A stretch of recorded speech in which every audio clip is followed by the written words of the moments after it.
I suppose you might think that I am a complete idiot, the blindest, most stupid of husbands. But the thing is, firstly, hindsight is always smart. But beyond that, like most happily married men, I loved and trusted my wife. I was completely unaware that the woman I loved and cherished for 8 years, with whom I shared so much intimacy and so many happy memories, was a selfish monster. Or, to be more precise, one of the 3 selfish monsters. Molly's 2 sisters have been a fact of my life, practically from the very first date we met. I'd never met identical triplets before, and it was both unsettling and exciting to see 3 who looked alike, or rather, 3 gorgeously alike, when I went to pick Molly up at her apartment. We met at the grocery store when she asked me to reach the top shelf for some herbal tea that she couldn't get to. Molly is just 157 cm tall, curvy, and voluptuous, with jet black hair that she wears short around her ears. I'm slightly taller than 183 centimeters, so I was the natural person she turned to for help. It wasn't until our 4th date that I found out that she had seen me in the produce section, thought I was cute, and had been waiting patiently by the herbal tea for me to come over to ask for help. It was quite flattering, I tell you. What was even better was that when she told me about it, she was lying naked in my arms, and we had just finished making love for the first time. Our first couple dates were absolutely wonderful. We went to dinner and talked until almost 11 p.m. We walked in the park and fed the ducks. We went to a pretty cheesy chick flick and held hands throughout the entire movie. Pretty corny, right? But I was amazed, fascinated, and bewitched. Molly was the most beautiful girl I had ever met. Sexy, in a good way, the girl next door, with a smile that could melt the heart of an IRS auditor. After I got her tea, she chatted amiably with me, letting me think I was filming her. And I was absolutely delighted when I headed to the checkout, with a date set for the following Friday. She said something vague about having sisters, but I was not prepared for 3 beautiful Mollys when one of them opened the door and said, "Hello, you must be Scott." I was tongue-tied. "And you, aren't Molly?" She laughed, just as charmingly as Molly had when we talked at the grocery store, and said, "No, I'm Hannah. Molly, Amy, and I are triplets. Didn't she mention us?" "Yes, I probably did, but for some reason I haven't heard anything about the twins." Hannah laughed again. "Molly does that sometimes. She just has a little fun at your expense. I'll go get her. Come in." There was another Molly in the living room, but of course, it was Amy. They all had the same haircuts, the same figures, and the same dazzling smiles, so I had no chance of knowing who was who until Molly came out of one of the bedrooms and said, "Hello, Scott. Would you like a nice cup of herbal tea?" During our first dinner, we talked about everything under the sun, but spent a lot of time focusing on Molly's life as triplets. I was fascinated and wanted to know everything about what it was like. Does she like to constantly see herself in 2 other faces? Were they closer than most siblings? Could they almost read each other's minds, like identical twins should be able to? Have they ever changed their identities to deceive people? "I don't know if we read each other's minds," Molly told me, "but we are very close. I feel like I can almost always tell what Ami or Hannah is thinking, and they often do the same thing, like answer a question I haven't had a chance to ask yet. We've always been like this. As for deceiving other people," she stopped and smiled at me, "I think we've done that kind of thing a little. Have you noticed that we all wear the same hairstyles?" I nodded, and she continued. "As little girls, we loved to fool people. Our elementary school teachers, relatives, even our parents. They also couldn't tell us apart, surprisingly. It was a lot of fun, especially when Amy or Hannah got into trouble and wanted to avoid a spanking. "No, Dad, I'm not Amy, I'm Molly." She grinned. You can imagine how it happened. Mom and Dad must have gone crazy. Then in high school, we all wanted to be different. For a while, we were really annoyed that people kept confusing us. So we wore different hairstyles, went to different classes, and did different activities.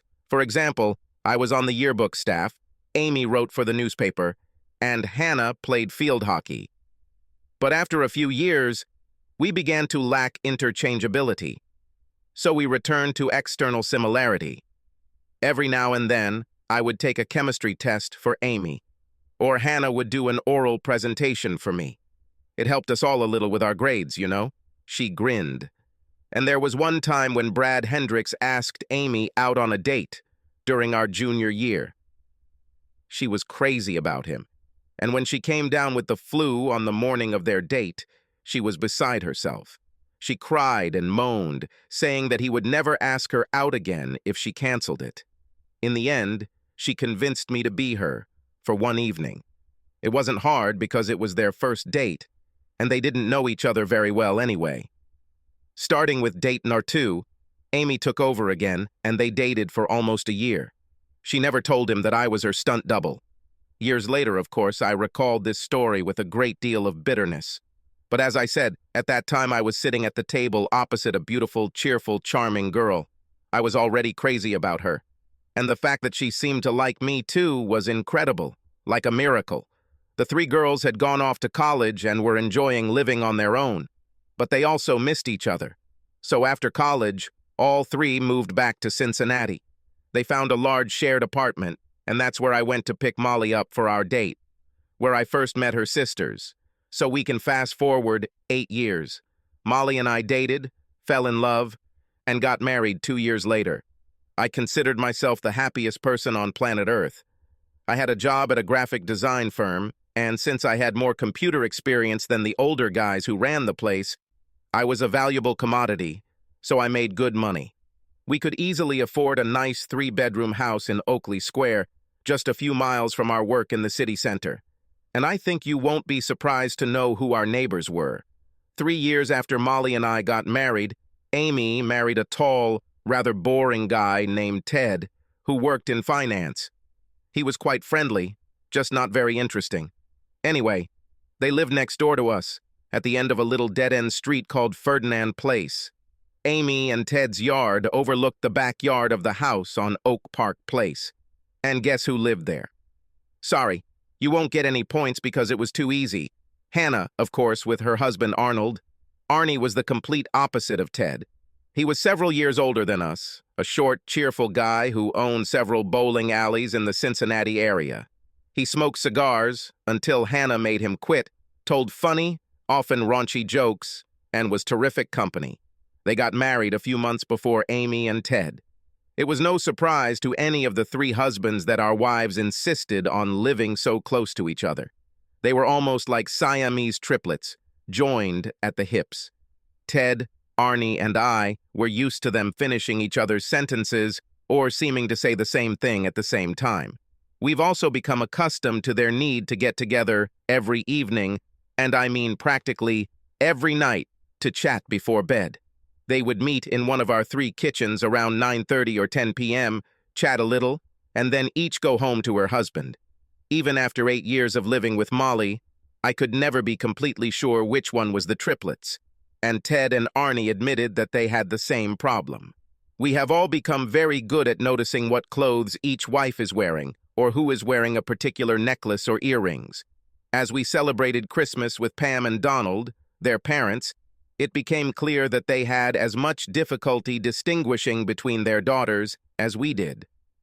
This does not mean that their characters were the same. Amy was a little tough, a little more prim and conservative than her 2 sisters. Hannah, on the other hand, was wild. She drank a little more, told more dirty jokes, and would certainly be voted most likely to be a topless bar dancer of the 3 sisters, although I don't think she ever did. My Molly was in between, and I thought she was perfect, sweeter and more outgoing than Amy, but more level-headed than Hannah. So it's not that you didn't notice the differences between the sisters when we all spent time together. Rather, it was that you could not tell by or voice which one was which. In another way, it can be said this way. When they wanted to deceive you, you had no chance. Since neither of us had children yet, the vacation was easy to plan. As you may have guessed, Molly and her sisters demanded that the 6 of us vacation together. So every summer, we took 2 weeks and went somewhere interesting. Las Vegas or a beach resort in North Carolina, or Italy for 1 year. We were a fairly compatible group, so the husbands didn't mind. But in exchange, I insisted on going away with Molly for a week every year. Just the two of us. No Amy, no Hannah, no brothers-in-law. At first, this was a real point of contention, and there were some heated arguments and icy silences. Several times passed before Molly realized that I was completely serious. In fact, it took 3 years before everything fell into place. I love your sisters, and I have fun with Arnie and Ted, but I wish I had time just for us. Is it really that hard to understand? This is my deal. You get a 2-week trip with all of us every year, and I get 1 week with you alone. I must have given that speech 10 times. But it wasn't until the day before the trip to Italy, when Molly came home from work and saw that I hadn't even started to pack, that she gave up. That was the argument. But I firmly said that if she did not agree to spend a week with me, I would stay at home. She and 2 other couples can go to Italy without me. More than an hour of screaming passed, all without my participation, and about 20 phone calls to Amy and Hannah. Both sisters came to help Molly calm me down, but I did not give in. They were happy to explain to me over and over again how selfish and short-sighted I was acting, and that no loving husband would be so adamant, etc. In the end, Molly agreed to my demand, and we went to Italy. But for a few days it was pretty cold between us, and her sisters joined her to make sure I knew I was in the kennel. If it weren't for the encouragement of Arnie and Ted, who secretly rejoiced at my victory because it meant they would receive the same proposals from their wives, I might have given up and flown home early. But by about the 5th day, the romance and beauty of Florence had softened Molly, and the rest of the trip was amazing, like our week on Sanibel Island next winter. After that, every year we spent 2 wonderful weeks with Molly's sisters and 1 wonderful week without them. So what's the problem? This all sounds absolutely amazing, right? And so it was. The problem arose when we started trying to have children. Molly and I knew we'd have them someday, but we were enjoying life as a couple, or as a couple glued to 2 other couples. Too much to rush it. But when she and her sisters turned 30 and I was 32, the biological clock began to tick. She stopped taking the pills, and within a couple of months, Molly and I started making a baby. I had no objection to the goal or the process of achieving it. I have always loved sex with my beautiful, amazing wife. Our sex life was most often intimate and tender, rather than rough and wild. We had 3 or 4 favorite positions, and the nights where we spent extra time being playful or creative became fewer and fewer over the years, as I think happens with most married couples. Molly would surprise me from time to time. She would come into bed very horny and much more aggressive, and we would have sex several times a night. We always drank champagne on birthdays or anniversaries, and it always made her even more excited. But mostly everything was more tender and loving, and that suited me. One night after she had just raped me, I joked with her about it and discovered that she didn't like it at all. It was Saturday, and when I returned from the grocery store with food for dinner, I heard her calling me from the bedroom, where I found her lying naked on her stomach on the bed, holding a bottle of massage oil. "I'm a little stressed today, cowboy," she muttered. "Do you think you could help me?" It was amazing. I worked her back and legs thoroughly as she moaned contentedly. Then I turned her over and worked her over, first with my fingers, and then much longer with my lips and tongue, until she climaxed 3 times. Then we had sex, hard, until I finished in ecstasy. For some time, we lay dreamily together. Molly went into the kitchen and brought us some snacks. Dinner seemed off the agenda. And soon we were tumbling around again. When we caught our breath smiling at each other, I said, "Wow, that was something, Molly." Then I pretended to be deep in thought. Or wait, maybe you're not Molly. Maybe I just got really lucky with Amy or Hannah tonight. I'm not sure Molly has ever been this excited. She couldn't help but understand that I was joking. But instead of a grin or a retaliatory barb, I received a cold look. "Scott, this is not funny. How could you think that I would ever do something like that?" Do you really think that I will ever share you with my sisters?" As she glared at me, I felt the temperature in the room drop by about 10 degrees. "Molly, forgive me," I said. "I was just joking, honey." I reached out to hug her, but she pulled away from me and stood up. "I'm going to take a shower," she said, still clearly angry with me, and disappeared into the bathroom. I heard the lock click behind her. For the rest of the night and most of the next day, I remained unnoticed. Molly seemed determined to make it clear that some things were not to be joked about. Finally, at dinner on Sunday, I apologized again, repeating that it was just a harmless joke, and she seemed to relax a little. That evening, she let me snuggle up behind her in bed, and I breathed a sigh of relief. I didn't like it when Molly got mad at me, and I made a mental note to never joke about switching sisters again, although it seemed funny that she would react so strongly to it. On our first date, she told me a story about taking Amy's place on a date with a high school student, and I remembered an incident a few weeks before our wedding when this topic came up again. Molly and I disagreed over something small, like which hotel we should stay at for our honeymoon in Curacao. I, of course, gave in to her, but during our humorous argument I suggested that if she didn't want me, then perhaps I would marry one of her sisters. Then she joked back to me, "I don't think they'll take you, baby. Both Amy and Hannah aren't very deep sleepers, and I told them you snore sometimes. This will be a deal breaker. Better stay with me." "Rats," I answered.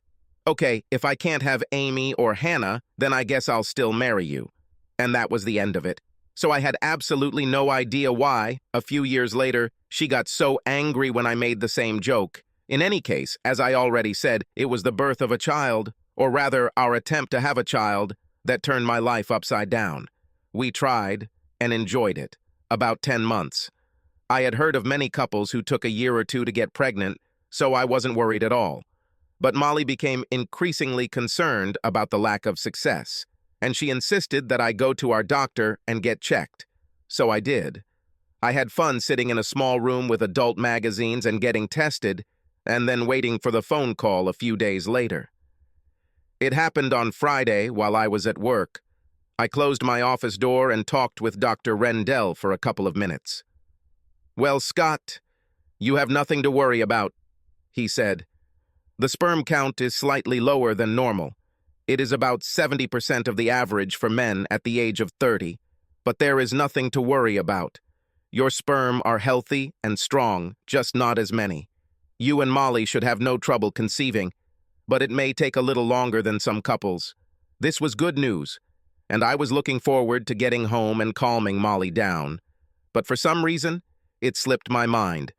At dinner, we had a long conversation about the politics of the city of Cincinnati, and I forgot about it. The topic came back to me, only at almost 23 o'clock. That evening, the sisters' usual gatherings took place in our kitchen. I watched basketball on TV and then went to bed. I often fell asleep before Molly got up, but just as I was about to drift off, the news about my sperm count came back to me, and I felt like I had to tell Molly immediately.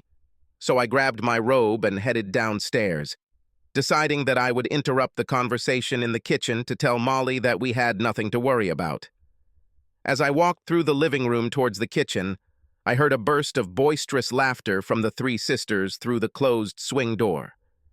I smiled to myself, thinking for the 100th time about how much they were enjoying each other's company, and instead of heading straight to the kitchen, I paused for a moment to eavesdrop on their conversation.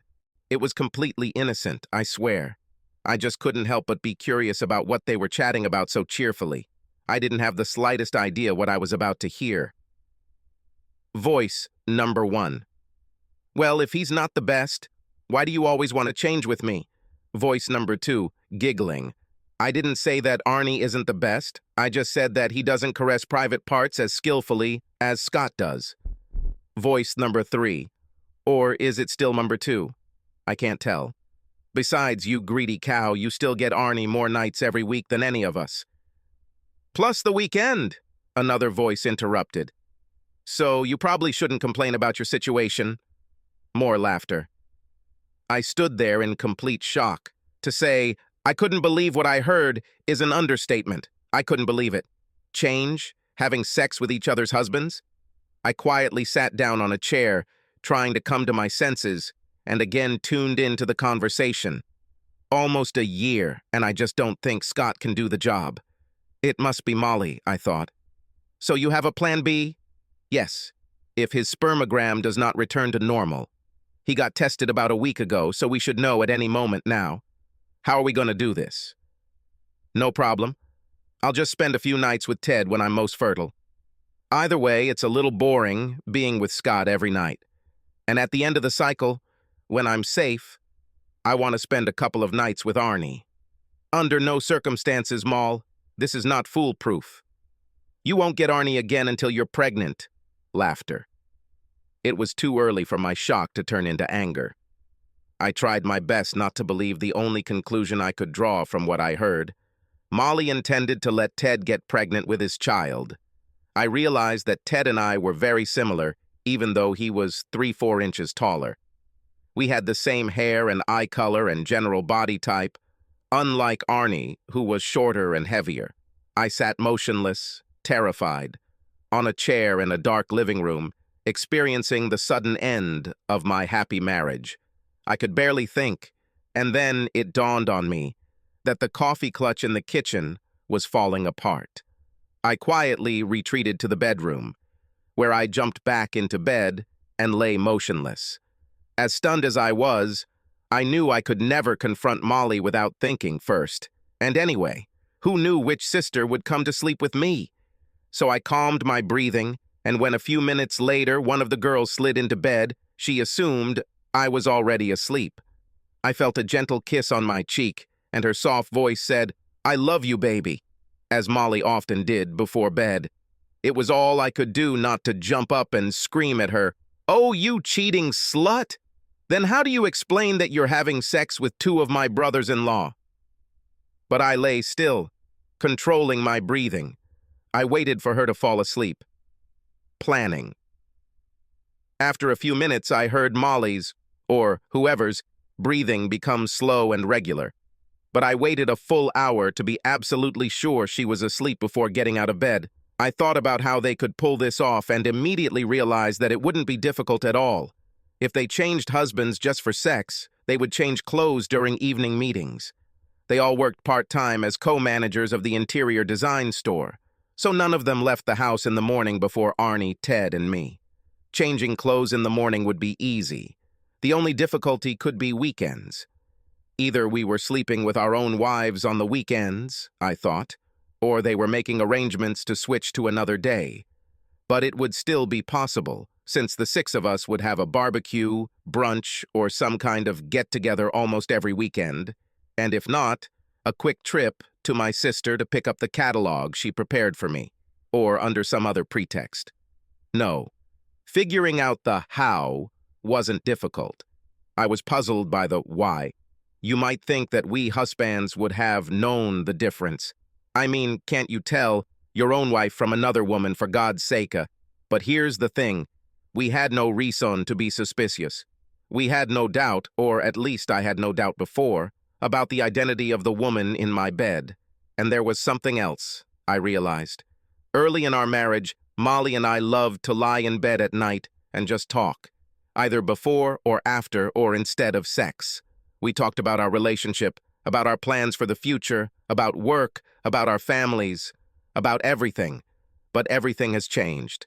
I don't know exactly when, but a few years earlier, Molly began to discourage late-night conversations.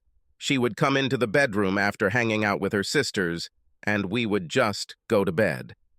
We may or may not have had sex, but any conversations I tried to initiate were met with, "I'm very tired, honey. Let's talk about this tomorrow." In fact, for years, all of our important conversations, anything we said about our days or plans for the future, took place during dinner or earlier in the evening, never late at night in bed. This was probably a deliberate strategy. Since women switched partners, the less conversation there was, the less likely it was that the wife would be caught not knowing something she should or not remembering something from the past. Once I was sure Molly was asleep, I snuck into the office, found the ink pad we used to stamp our checking accounts, and dropped some permanent black ink on the tip of my finger. Then, back in the bedroom, I carefully made a small mark on her back, on the right side, about halfway between her shoulder blade and shoulder. It was no bigger than a pencil eraser, and she would never have noticed it if she hadn't looked at her back in the mirror. I went to the bathroom and washed my finger with warm water and soap. As I expected, the ink remained. Even vigorous washing only removed some of it. I worked the pumice stone on my finger for a while longer until what was left was so dull that no one could see it. Climbing back into bed, I smiled grimly to myself as I contemplated my next steps. The worst of the shock had passed, and I was deeply angry. If what I understood from the women's conversation was accurate, Molly had betrayed me, thoroughly and systematically, perhaps over many years.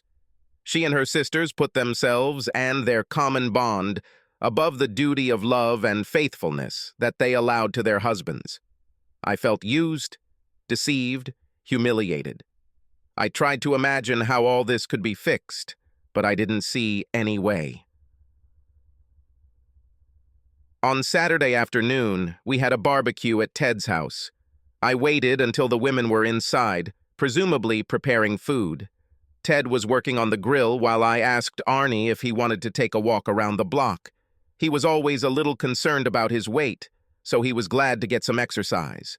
When we were a safe distance from the house, I said, "Arnie, if you don't mind, I'd like to talk about something personal for a couple of minutes. Is that okay?" "Of course, Scott, what's the matter?" "Well, first of all, let's agree that this will be just between us, okay? I don't want Molly or Hannah or Amy and Ted, for that matter, to know we had this conversation. So if anyone asks what we talked about during our walk, let's just say that I was checking with you about going on a trip next summer, getting your ideas about whether we could go to Greece." Arnie seemed pleased with the disguise. He grinned and said, "My lips will be sealed. I'm a little embarrassed, but I wanted to ask about your sex life with Hannah. Molly and I make love about once or twice a week, and I often wish it was more often. I'm just wondering if her sisters have the same thing." Arnie gave me a hearty slap on the back and said with a laugh, "I'm afraid you got the short end of the stick, mate. Hannah and I do this every night. Practically every night. I think sometimes we skip a night when she's on her period, or one of us is really tired. But other than that, it's as regular as clockwork." He saw the expression on my face and grinned. "Choose the wrong sister, huh? Well, how could you know, or any of us for that matter? I guess I was just lucky." Keeping a disappointed expression on my face to hide the rage I was feeling, I said, "I think so, Arnie." "Tell me, has it always been this way? I mean, from the very beginning of your marriage?" He thought about it. "Almost always. Hannah and I have this routine. I guess you could call it a little game that we play. Do you know how girls gather in someone's kitchen in the evenings?" I nodded, and he continued, "By the time she returns, I'm usually already in bed, reading or watching TV. And when she comes into the bedroom, she looks at me with this expression on her face and always says the same thing in a sexy voice. 'Well, big boy, how do you want me tonight?' And I suggest something, and then we do it. Almost always, it's the same phrase. 'How do you want me tonight?' I know it sounds stupid, but as long as I'm having sex, I'm not complaining." He laughed heartily, and I tried to join him. "One more question," I said. "Molly and I used to talk a lot in bed, about ourselves, about our relationships, and the like. But in recent years, the bedroom has become almost only for sex and sleep. We don't talk anymore. Is Hannah like that too?" "To a large extent. We seem to save these meaningful conversations about relationships, for another time of day. For me, it's not a big deal, I have to say. But I think it's almost like you and Molly." He laughed a little. "A bedroom for sex and then for falling asleep." As we walked back to the house, Arnie chatted, mostly about the Cincinnati Bengals, his one great love besides Hannah. And I tried to say yes, I know, and really, at the right moments. But my thoughts were far away, in some very cold, dark, deserted place, and I was very, very angry. I managed to get through the entire afternoon and evening without breaking down, although people noticed that I was a little withdrawn. I was determined to last another day, so after we left Ted and Amy, I took Molly out for Indian food, her favorite, and spent the evening trying to be a cheerful companion.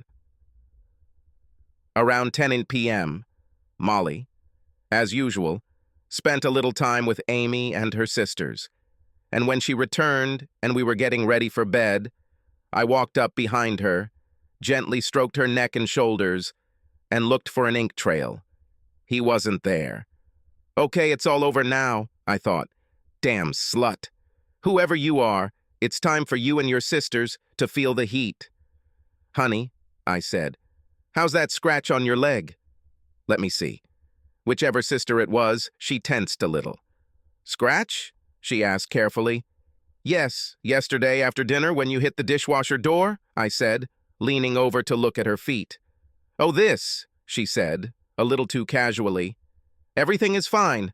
There's not even a trace left.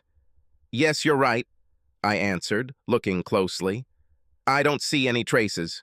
This is cool. Back then, it really looked disgusting. I straightened up and saw her practically sigh with relief. I went to the bathroom to brush my teeth, grinning to myself. There was no scratch, and her reaction only confirmed that whatever sister was in my bedroom today was not the one who was there the day before. A few minutes later, I was lying in bed waiting for her when she came out of the bathroom. Hey, honey, I said, let's finish tonight the way we ended yesterday. It was amazing. What do you mean, honey? She replied, looking more than a little wary. Don't you remember? You came downstairs with a sparkle in your eyes and said something like, so big boy, how do you want me tonight? It was so hot. And I said, well, giving my manhood some credit might be a good idea. And then you pushed me back onto the bed and caressed and teased me until I went crazy. And then you climbed on top of me and rode me like a wild woman. God, that was fantastic. Don't you remember this? For a moment, Molly looked completely stunned. Then a pained expression appeared on her face, and I saw that she was thinking quickly. Of course I remember, honey. I'm just not sure that tonight I'm ready for something so energetic again. Okay, I said. Let's go slow and gentle instead, if you want. But tell me those things you told me last night, okay? She slid into bed and immediately hugged me, pulling me close to her so that I couldn't see her face. Of course, baby, she muttered. I'll say whatever you want. I just like to excite you. What things did you particularly like? I chuckled to myself. You won't get off the hook that easily. Oh, that's it. What you said while we were doing this. She was silent while we stroked and caressed each other. I was instantly aroused, even though I was angry. But, surprise, surprise, Molly seemed to have a harder time getting into the right frame of mind. My usual stroking and so on did not excite her at all. I pulled back to look at her. Is everything okay, honey? I asked innocently. It seems like you're not quite with me today. Catching my gaze, she replied, Sorry, Scott, I guess I'm just a little tired and my stomach is bothering me. Probably because of the spicy food. Let's make love, but please don't expect me to be wild and crazy again today, okay? I smiled lovingly and said, Of course, Molly. Let's do it missionary style, softly and tenderly. We can save all your hot words for another night. She kissed me with relief. What followed was completely ordinary, everyday, pleasant sex between married people, just as it had been on countless previous occasions with my wife Molly. At least, I always thought it was my wife Molly. Sunday was the day everything went wrong. All three couples had brunch planned downtown at Trentino's, a place we all loved, and then we headed back to Arnie and Hannah's. The men watched the Bengals game, and the sisters talked and laughed together all day. Couldn't be happier. I had Molly at gunpoint all morning, making sure she didn't call either of her sisters ahead of time. I realized that she was very angry, thinking that my Friday bed partner, whoever it was, had not properly informed her about either the scratch on her leg or the wild sex with me. When we were all seated in the Trentino restaurant and the waiter took our drink orders, not 10 seconds had passed before Molly looked pointedly at one of her sisters and said, Hannah, I need to powder my nose. Could you join me? And they left, Molly with an angry and gloomy look, Hannah with a slight bewilderment. Several minutes passed before they returned. This time, they looked the same, pale and worried. They fumbled with their drinks and kept losing the thread of the conversation. Both of them tried their best not to look at me, but I saw intense glances whenever it seemed that I was not looking at them. As I suspected, Molly must have blamed Hannah for not telling her what she and I had done the previous night. Hannah told her there were no such things, and they both started to worry, very worried. Only Amy seemed unaffected at first, chatting happily with her sisters and us, but after a few minutes, she caught the mood. She didn't know what was wrong, but it was very clear that something was wrong. As we finished our eggs Benedicts, salmon omelet, and Belgian waffles, she said to Hannah, with carefully considered casualness, "Honey, one of my contacts is really bothering me. Could you go take a look?" And when they returned a few minutes later, 3 pale, intense sisters were sitting at the table. None of them looked at me or took part in our conversation. Their nervousness and distress continued throughout the day, to my great delight. While Ted, Arnie, and I were enjoying the Bengals winning a game for a change, the girls were lurking in the back of the house. We didn't hear a word from them for 3 hours, and when it was time to leave, neither of my sisters-in-law could look me in the eye as we hugged goodbye. And dinner at our house passed in silence, although I reveled in putting on a cheerful facade by telling Molly funny stories about work colleagues or our vacation plans for the coming year. She barely managed to smile or respond in monosyllables at appropriate moments. I could tell she was terrified. All evening, while we were cleaning the kitchen and watching TV, I pretended that everything was fine, and I watched Molly, with fear and horror in her eyes.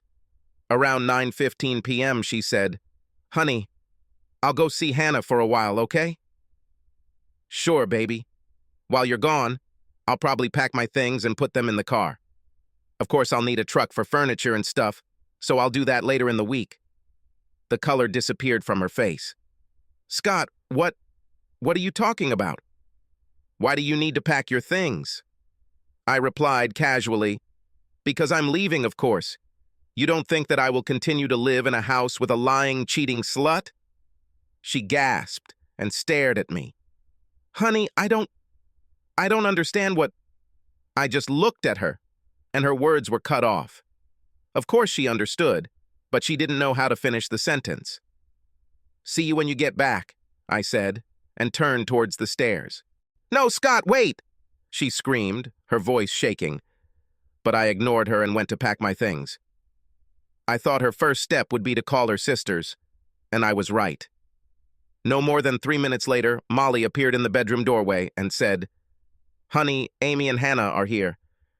Could you come down and talk to us?" She looked terrible. Her cheeks were stained with tears, and her makeup was running. She looked very frightened and unhappy. And for a moment, just for a moment, I even felt sorry for her.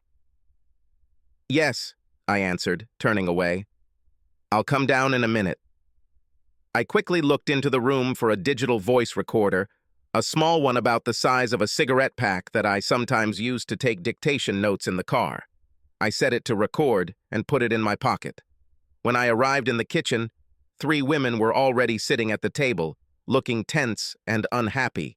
I sat down, looked from one to the other, and asked, "So?" There was a long silence. None of them wanted to start. Finally, Molly said, "Scott, you know how much I love you, right?" "Sorry," I said coldly. "Which sister are you?" "I'm Molly," she shouted. "Your wife." "Oh, really? Please wait a minute." I walked around behind her and examined her back. No black spots. I checked the other 2 sisters, and on one of them she was there. They looked at me with confusion. I sat down again. "Okay," I said. "For the sake of argument, let's say you're Molly. Then where did you sleep on Friday night when your sister was here?" And I pointed to the one with the mark on her back. "Lay in bed with me?" They all stared at me. "Take your time," I said. "I'm not in a hurry. I'm sure there is a perfectly reasonable explanation for why at least 2, if not 3, of you have spent the night in my bed over the past 3 nights." Long silence. Molly started crying, and the other two just looked on gloomily. I pretended to want to get up. "I need to pack my things," I said. "No, wait," Molly said quickly. I'll explain. Just, just please, Scott, please give me a chance to make you understand." I wanted to shout at her that it was too late for an explanation, but I realized that what I really wanted to hear was what she had to say. What kind of twisted rationale could the three of them offer for what they were doing? And, for that matter, will they tell me the truth? I waited, but Molly was crying too hard to speak. One of her sisters started instead. "It was just a stupid game, Scott. It started out as a joke and, I don't know, it took on a life of its own. And you, Hannah, look, it was just a tease, a joke, you know? About a month ago, we joked about each other's husbands. You know, what we like about you, what we don't. And we started talking about sex. And somehow we came up with the idea to try each of you. You know, change. It probably sounds like a pretty bad idea now, but we were just teasing each other, challenging each other like, you're too cowardly to do that. And then, well, after a couple of weeks, things got more serious. Molly and Amy watched Hannah. She continued. In general, everything happened on Friday evening. We swapped clothes when we met here in the kitchen and went to each other's houses. Amy was with you, I was with Ted, and Molly was with Arnie. Then on Saturday, we switched again for BBQ. It was stupid, Scott. We all understand that now, and you're probably very angry. But please give Molly a chance to make amends. She loves you so much. Just look how unhappy she is. She pointed to her sister, who was crying nonstop. So, I said, Amy was with me and Molly was with Arnie? They all nodded. I turned to Amy. So how was it, Amy? How does sex with me compare to sex with good old Ted? Amy looked stunned. I don't know, Scott. It was great, actually. Yes? Great. Please refresh my memory. How did we do it? What exactly happened? Amy couldn't meet my gaze. I actually don't remember. It was just 2 nights ago, for the first time in your married life. You swapped husbands with one of your sisters, and you can't remember what we did? Do you have early-stage Alzheimer's or something? I turned back to Hannah.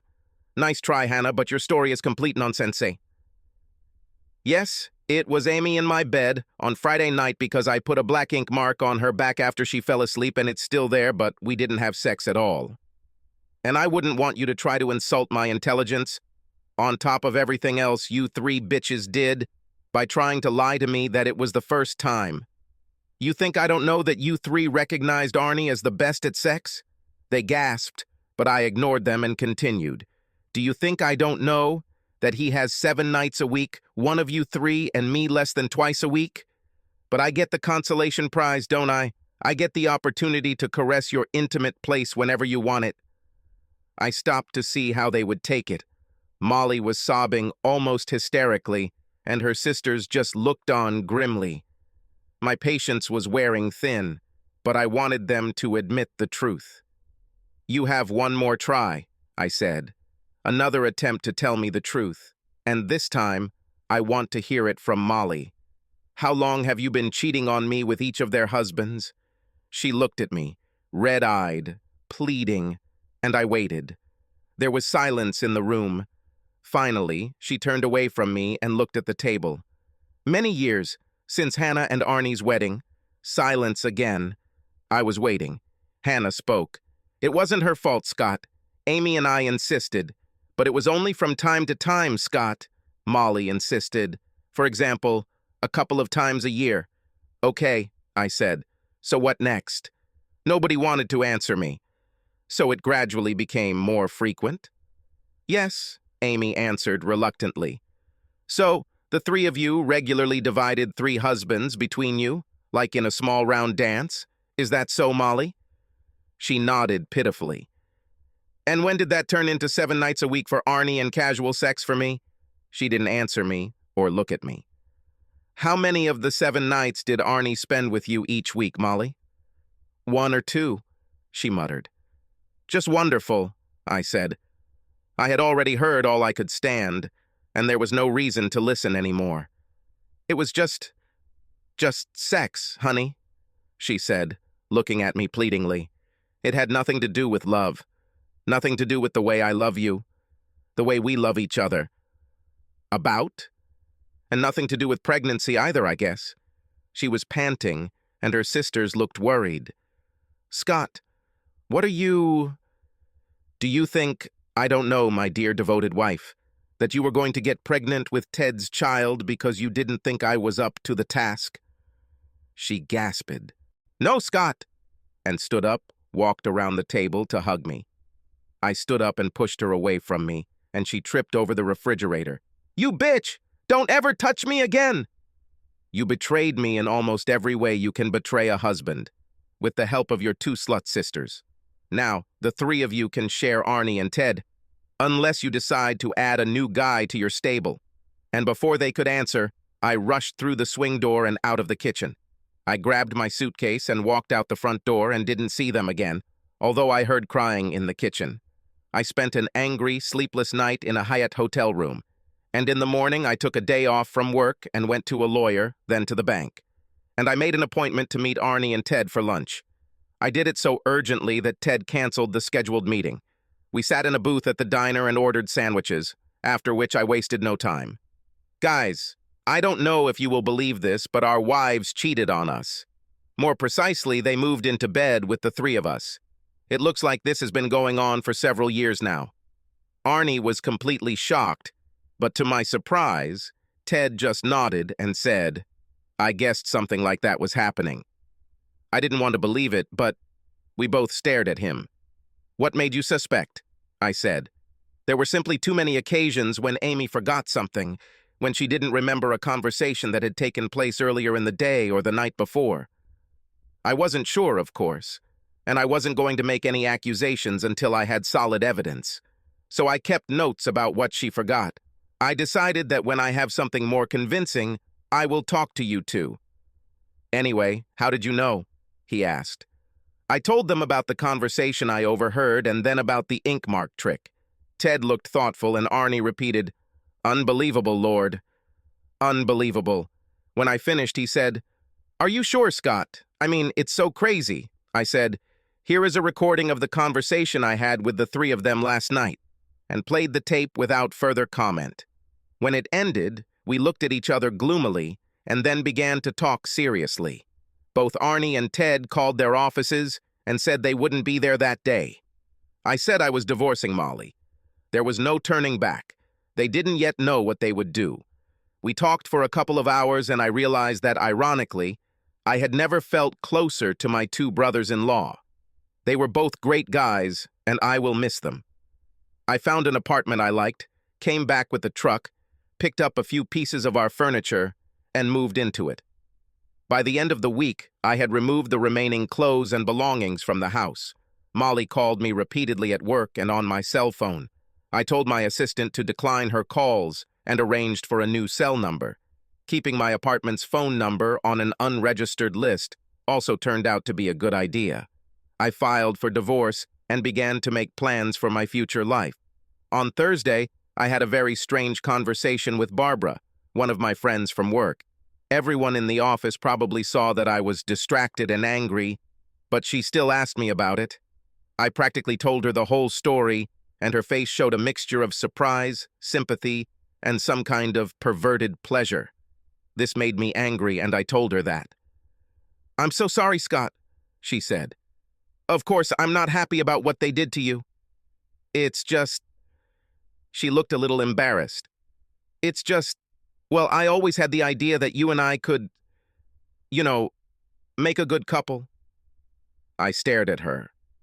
Barbara was not only a good person, generous and funny, she was also tall and very beautiful.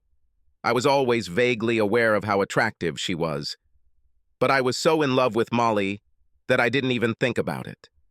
Now, suddenly, it seemed worth thinking about. She and I talked some more. We kept everything a secret, but Barbara saw that I thought about her in a completely new way.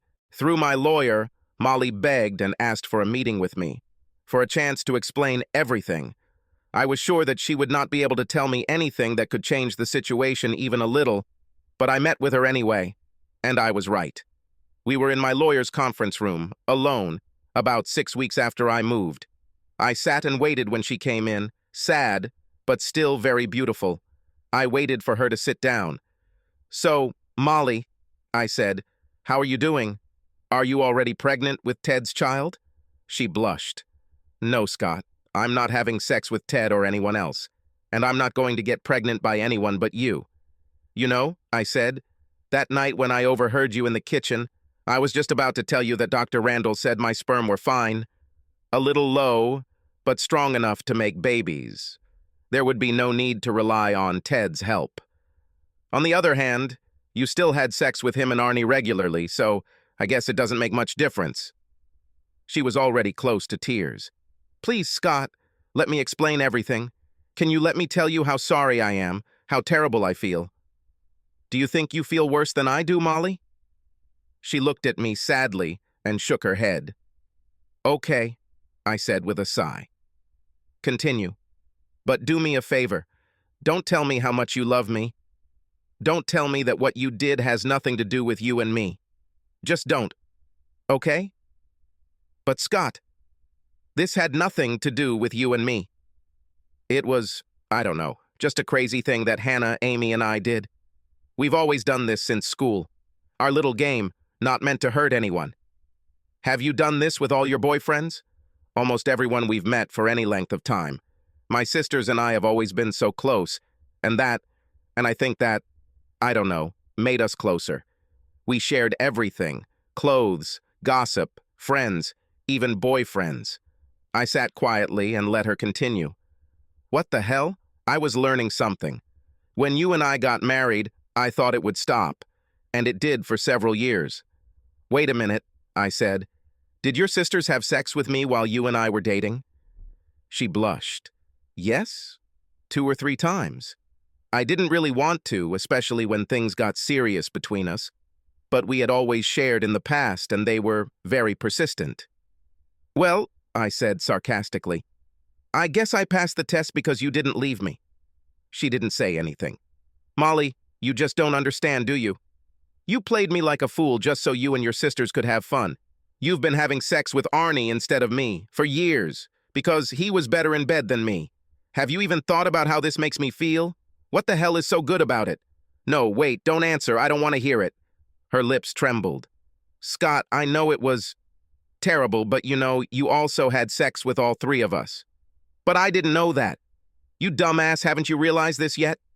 Even if we talked about switching places, which I would never agree to, but no matter, if we decided to do it, I would get pleasure and excitement from sex with other women. But I didn't know that it wasn't you, Molly. For me, it was always you. Not someone new and exciting, just the woman I loved more than anything in the world. I was getting more and more irritated. How could she understand so little about what she and her sisters had done?" "Listen," I said, "it's simple. I was your husband. You should have put me above everyone else. Our relationship should have been above your relationship with anyone else. But that did not happen.